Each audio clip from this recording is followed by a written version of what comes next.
waxaan la yaabanahay London maxaa laga doonayaa ciidanka qaranka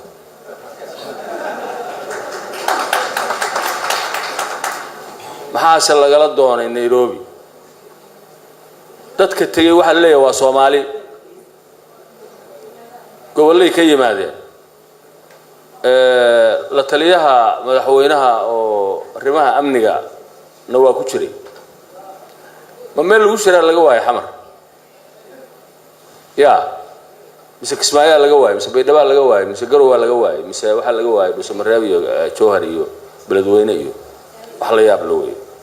waxaan wax la dhumanayo weeye maxaa baarlamaanka looga cararaya waxyaabaha muxuu ahaayay qiyaanada ah oo dalka loo hoos gelinayo waxaan rabnaa anagu madaxweynaha inuu hor yimaado arrintan asagaan ku haysana wala ra'iisul wasaare kuma haysano wala wasiir kuma haysano iska baddaaf agaasimiyaal iyo muxuu ahaay la taliyaan asagaan su'aalo ka weydiinayna aan hor yimaado qorshahan waxaan ogaanay markaan dabagal tiro badan ku sameynay inaanay Soomaaliba shaqo ku lahayn shalay shir Tanzania ku soo gabagabaa jira oo ku saabsanaa qorshahan looga hadlayay hal qof oo Soomaaliya ma fadhin qorshahan Nairobi ka soo bilowday Addis Ababa safiirka Ingiriiska gurigiisa ayaa lagu soo gabagabeeyay marka waxaan mar kale ka rabnaa xildhibaanada sharafta leh in inta shirkaas aan la gaarin ka hor ay soo baxaan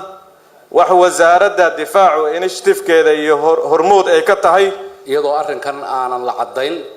oo aan yacni isfaham dhab ah iyo xog dhab ah laga gaarin inaan kala fadhiga xirno inay mas'uuliyad darro noqonaysaa qabaa mudane gudoomiye waxaan soo jeedinayaa oo aan ka codsanayaa inuu goluhuna nagu waafaqo inaan ilaa iyo axadda aanu dib u dhigno xiritaanka kala fadhiga ka horna guddiga difaaca guddiga amniga guddoonka golaha iyo dhammaan xildhibaanada danaynaya iyo xukuumadda oo uu ra'iisul wasaaruhu ugu weyn yahay wasiirka gaashaandhiggu ku jiro wasiirka amnigu ku jiro